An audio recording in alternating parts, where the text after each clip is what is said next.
नमस्ते दोस्तों, स्वागत है आपका एक नए वीडियो में। ये trading view basic to advance series का तीसरा वीडियो है और इस वीडियो में हम कवर करने वाले हैं एक बेसिक लेकिन इम्पॉर्टेंट सेक्शन जो कि है इंडिकेटर्स। देखो, मार्केट को सिर्फ प्राइस से समझना मुश्किल होता है और सिर्फ इंडिकेटर पर डिपेंड रहना उससे भी ज़्यादा रिस्की। इसीलिए इस सीरीज़ का मेन फोकस यह है कि आपको इंडिकेटर्स का रियल पर्पस, उसके एडवांटेजेस, डिसएडवांटेजेस और प्रैक्टिकल यूज़ क्लियरली समझ आए, ताकि ट्रेडिंग आपके लिए कंफ्यूजिंग नहीं, लॉजिकल बन जाए।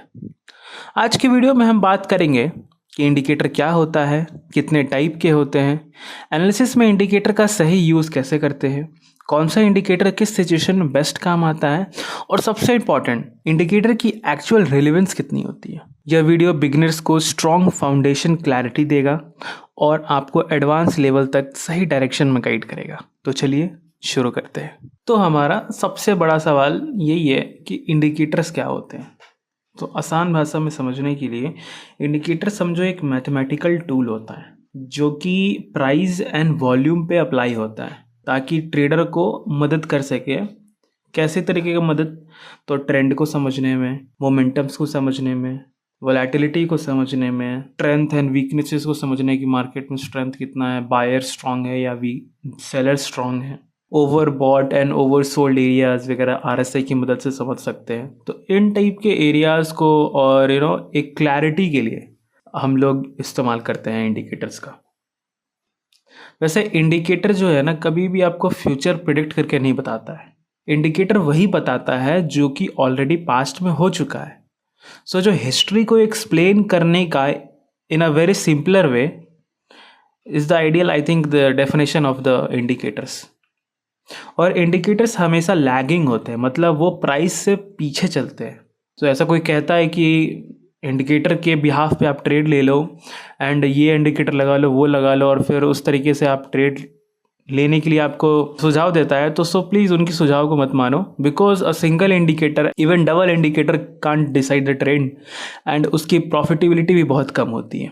ये इंडिकेटर्स बिगिनर्स के लिए बहुत मददगार होते हैं। जैसे लोगों को ये भी समझ नहीं आता है स्टार्टिंग में, तो वो तो सबसे पहले ट्रेंड समझते हैं, बिगिनर ट्रेंड क्या होता है। तो ट्रेंड का समझने का तरीका बहुत सिंपल होता है अगर आप इंडिकेटर्स को यूज़ करते हैं। फॉर एग्जांपल, अगर मैं एक इंडिकेटर को यूज़ करता हूँ ऐसे में, जिसका नाम होता है सिंपल मूविंग एवरेज, और इसको मूविंग एवरेज सिंपल कहते हैं। इसको मैंने यहाँ लगा दिया और अब मैं आपको चार्ट्स दिखाता हूँ। वैसे अभी तो आप कैंडल्स देख रहे हो, ठीक है। कैंडल्स देखना भी अभी बिगिनर्स लोग को थोड़ा दिक्कत होता है, उनको रीड करके उसमें से कुछ निकालना, उसमें से कुछ इन्फॉर्मेशन निकालना, इन्फॉर्मेशन को ग्रैब करना, सो वो भी मुश्किल होता है। सो इंडिकेटर हेल्प्स अ लॉट। अगर आप देखो यहाँ पे, जैसे यहाँ पे आप देख रहे हो कि रेंज रही है, साइडवेज रही है जिसको कहते हैं, लेकिन फिर यहाँ पे एक अच्छा ट्रेंड आया, ऊपर की तरफ बढ़ती चली गई, एंड फिर यहाँ पे भी ट्रेंडिंग, एंड ओवरऑल देखा जाए तो ये ट्रेंडिंग ही है एंड यहाँ से भी ट्रेंडिंग ही चल रहा है। सो इंडिकेटर्स के एडवांटेजेस क्या हैं एंड डिसएडवांटेजेस क्या हैं। दोस्तों, पहले हम लोग एडवांटेजेस की बात कर लेते हैं। जैसे बिगिनर्स को बिल्कुल मदद करने वाला चीज़ों मैं ऑलरेडी बता चुका हूँ, ठीक है। डिसीजन मेकिंग को भी कम करता है। कहीं ना कहीं बहुत ज़्यादा लोग जो हैं इंडिकेटर्स का यूज़ करते हैं। क्या ना कि मीडियम वाले लोग इंडिकेटर्स यूज़ नहीं करते, ठीक है। बिगिनर्स यूज़ करते हैं and the pretty much experts, बहुत ज़्यादा एक्सपर्ट्स, वो यूज़ करते हैं। क्योंकि बिगिनर्स यूज़ करते हैं जो कि ऑलरेडी बनाया गया इंडिकेटर से, जो कि ऑलरेडी मार्केट है अवेलेबल इंडिकेटर से, वो सब यूज़ करेंगे। और जो जैसे मैं उस लेवल पे हूँ, मैं एक मीडियम वाले स्टेज पे हूँ जहाँ पे मुझे इंडिकेटर्स की नीड नहीं पड़ती, और मैं मार्केट्स को समझता हूँ और मैं आराम से उनको ग्रैब कर पाता हूँ, उनके इन्फॉर्मेशन को डिकोड कर पाता हूँ, ठीक है। लेकिन जो प्रो होते हैं वो, उनका एल्गो ही अलग होता है, ठीक है। वो लोग अपना इंडिकेटर बनाते हैं ताकि उनको एक अच्छा इंडिकेशन मिल सके, even buying entry and selling entry भी मिल सके। वो सब काम कैसे करते हैं? वो सब काम यहाँ से करते हैं, पाइनरी ट्रेडर से, ठीक है। इस जगह पे आप अपना इंडिकेटर, अपनी एक स्ट्रैटेजी बना सकते हैं, जो कि एक लैंग्वेज मॉडल होता है पाइन, वो ट्रेडिंग व्यू का अपना ही है। मतलब ट्रेडिंग व्यू ने अपना ही एक लैंग्वेज मॉडल बना, जैसे पाइथन, जैसे जावा, जैसे C++, ऐसा कुछ करके बहुत सारे हमारे पास कोडिंग लैंग्वेजेस हैं। सो यहाँ पे इंडिकेटर्स एंड स्ट्रैटेजी को कोड करने के लिए पाइन लैंग्वेज है, ठीक है। आप इन लैंग्वेजेस को कैसे एक्सेस कर सकते हैं, जैसे ये है ना, तो उसका एडिटर आपको यहाँ मिल जाता है, मतलब सोर्स कोड। तो उसको क्लिक करने के बाद उसका आपको देखिए कोड्स है। इन सब कोड्स को लिखने के बाद ही आपका इंडिकेटर काम करने लगा। बताया था ऑलरेडी, एक मैथमेटिकल टूल है जो कि प्राइस एंड वॉल्यूम पे काम करता है। So this is what exactly indicators is. तो कुछ डिसएडवांटेजेस क्या है कि ये लैगिंग है, जो कि ऑलरेडी बता चुका हूँ। और दूसरा ये है कि ज़्यादा इंडिकेटर लगाने के बाद कन्फ्यूज़न, जी भाई कन्फ्यूज़न तो होना ही है, और इंडिकेटर्स भी कन्फ्यूजिंग होते हैं कभी कभी, तो ठीक है। और फॉल्स सिग्नल्स, साइडवेज मार्केट में फेक आउट्स वगैरह में इंडिकेटर्स वगैरह से डायरेक्शन दे देते हैं, बट वो सारे के सारे गलत होते हैं। सो इंडिकेटर्स, या there are limitations to the indicators. तो सबसे पहले हम लोग दो इंडिकेटर्स को समझते हैं, जो कि एसएमएस है, जो कि ऑलरेडी मैंने अभी बता दिया, एंड ईएमएस, ठीक है। ये एक्सपोनेंशियल है एंड ये सिंपल है, ठीक है। तो दो मैंने लगा दिया है, एंड दोनों 9 पे भी है, but they have different, they have different lines. ये इसीलिए होता है क्योंकि एसएमए मतलब होता है सिंपल मूविंग एवरेज। ये क्या करता है ना कि ये मैं बताता हूँ, जैसे इसकी सेटिंग्स में गए इनपुट में, एंड लेंथ यहाँ पे मैंने कर दिया 50, ठीक है, और ओके कर दिया। तो इट मीन्स ये क्या कर रहा है कि ये जो लाइन जा रही है ना, ये इस पॉइंट पे इससे पीछे जितने 50 कैंडल है ना, उनका एवरेज है ये, ठीक है, समझे। ये जो जैसे यहाँ पे जो है ना लाइन, यहाँ पे, तो इससे पीछे जितने भी कैंडल्स हैं ना, उन सब का एवरेज प्राइस है ये 85 पॉइंट, यहाँ पे आप जो देख रहे हो 85.85777 यही है इसका एवरेज प्राइस। सो और अगर मैं इसको चेंज कर दूँ 50 से, अगर मैं 25 कर दूँ, ठीक है, एंड तो ये देख रहे हैं, ये से ये क्लोज हो गया, ये जो लाइन थी ना, ये चार्ट के क्लोज हो गई, कैंडल्स के क्लोज चली गई। जैसे जैसे आप अगर नंबर्स कम करते जाओगे तो जो लाइन होगी ना, वो क्लोज होते जाती है।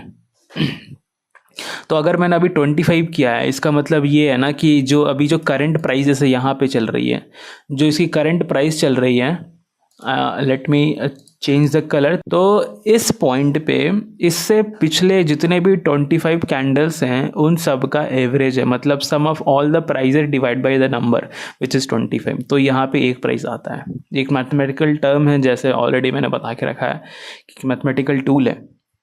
एंड ईएमए क्या होता है ना कि ये एक वेटेड होता है। इट मीन्स ये जो ये भी जैसे यहाँ पे 9 लिखा है, अगर मैं इसको 200 कर देता हूँ फॉर एग्जांपल, आप यहाँ पे कुछ भी कर सकते हैं, ठीक है।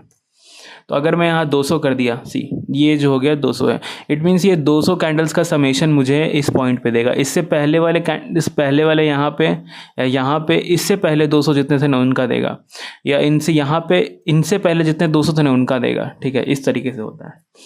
तो ये क्या करता है ना कि ईएमए मतलब होता है एक्सपोनेंशियल। जो इसमें जो वेट होता है ना, जैसे यहाँ पे क्या होता है एसएमएस में कि ये जब आप एवरेज करते हैं और सबका जो सम निकालते हैं प्राइजेस का, वो बराबर होता है एंड उसकी वैल्यू एक ही होती है, ठीक है।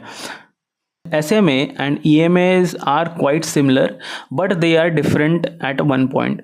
दोनों ही एवरेजेस हैं, बट एसएमएस में होता क्या है कि उसमें जो एवरेजेस होते हैं ना, वो इवनली डिस्ट्रीब्यूटेड होते हैं। मतलब इसका सम प्लस इसका सम प्लस इसका सम, इसका सम, इसका सम, दुनिया जहान का sum, and divide by the number जो कि है 25, ठीक है। बट यहाँ पे क्या होता है ना, इवन सेम यहाँ पे भी अगर मैं 25 लिख दूँ तो ये इसके इक्वल नहीं होगा, एग्जैक्टली इक्वल नहीं होगा। देखिए एग्जैक्टली इक्वल नहीं है, बिकॉज ईएमए क्या करता है कि ईएमए जो अपने जो लेटेस्ट कैंडल्स होते हैं ना, जैसे ये स्टार्टिंग के 5-10 कैंडल्स, ठीक है, तो उनको ज़्यादा इंपॉर्टेंस देता है। ये बढ़ता हुआ एक्सपोनेंशियल इंपॉर्टेंस देता है। यहाँ पे नाम है ना ईएमए का, देखिए ईएमए का नाम एक्सपोनेंशियल, मतलब इसकी जो वो कहते हैं ना, जो वैल्यू होती है ना, वो ज़्यादा होती है जो कि रीसेंट कैंडल्स होते हैं, और जैसे जैसे पीछे आती है ना कैंडल्स, तो उनकी वैल्यू डेप्रिशिएट करते आती है। सो इस तरीके से ईएमएस एंड एसएमएस काम करते हैं। सो इसका मतलब इससे हम लोग क्या एनालिसिस निकाल सकते हैं कि अगर जो चार्ट्स हैं, अगर वो चार्ट ये लाइंस के ऊपर है, अगर ये चार्ट जो है ना, ये कैंडल्स है ना, इस लाइन के ऊपर है, मतलब अप ट्रेंड चल रहा है, एंड अगर इस लाइन के नीचे आ जाए तो डाउन ट्रेंड चल रहा है, ठीक है, कुछ ऐसा। ये आप किसी भी टाइम फ्रेम पे यूज़ कर सकते हैं। जैसे मैं 5 मिनट पे देख रहा हूँ, ये 1 दिन पे भी लग सकता है, क्योंकि कैंडल्स काउंट होते हैं, तो कुछ एक दिन पे भी लग सकता है, 4 आवर्स के कैंडल्स पे भी लग सकता है, किसी पे भी लग सकता है। और आप इसको बिल्कुल चेंज कर सकते हैं। EMAs एंड SMAs को यहाँ पे जैसे 50 कर दिया, 50 कर दिया एंड EMA का ही मैं एक 50 कर दिया एंड एक और EMA मैं ऐड कर देता हूँ, जिसको मैं 200 कर देता हूँ। तो अभी हमने 2 EMAs लगा दी जो कि 50 का है एंड 50 कैंडल एवरेज है एंड 20 कैंडल्स एवरेज है, ठीक है। एक रेड है, ये 200 वाला रेड है एंड 50 वाला ब्लू है। सो यहाँ पे क्या हो रहा है कि आप देख रहे हैं ये क्रॉस ओवर हो रहा है, ये 200 वाले को 50 वाला क्रॉस कर रहा है, इसको डेथ क्रॉस कहते हैं। This is a popular synergy आप कह सकते हो। इन दोनों को काफ़ी साथ में यूज़ करते हैं एंड बहुत लोग इसको as a major indication use करते हैं कि ट्रेंड अप ट्रेंड चल रहा है या डाउन ट्रेंड चल रहा है। EMAs क्रॉस ओवर को एज अ ट्रेंड भी यूज़ किया जाता है। जैसे यहाँ पे देखिए, यहाँ पे डेथ क्रॉस हुआ एंड डेथ क्रॉस के बाद प्राइजेज नीचे फॉल कर गई, और जब तक ये क्रॉस अगेन नहीं किया ना तब तक वो फॉल कर ही रही थी एज इन लॉन्ग टर्म। आप देख पा रहे होगे लॉन्ग टर्म मतलब 2022 से ये गिरते जा रही है एंड 2023 तक ये गिरते रहे।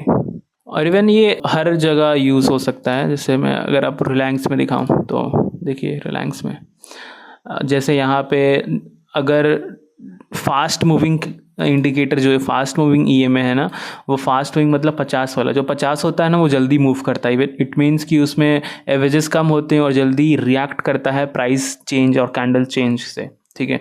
इसीलिए अगर 50 वाला ब्लू वाला अगर रेड को नीचे से काट रहा है, क्रॉस ओवर हो रहा है फ्रॉम बिलो, सो यही अप ट्रेंड का साइन है और उसके बाद अप ट्रेंड होती है।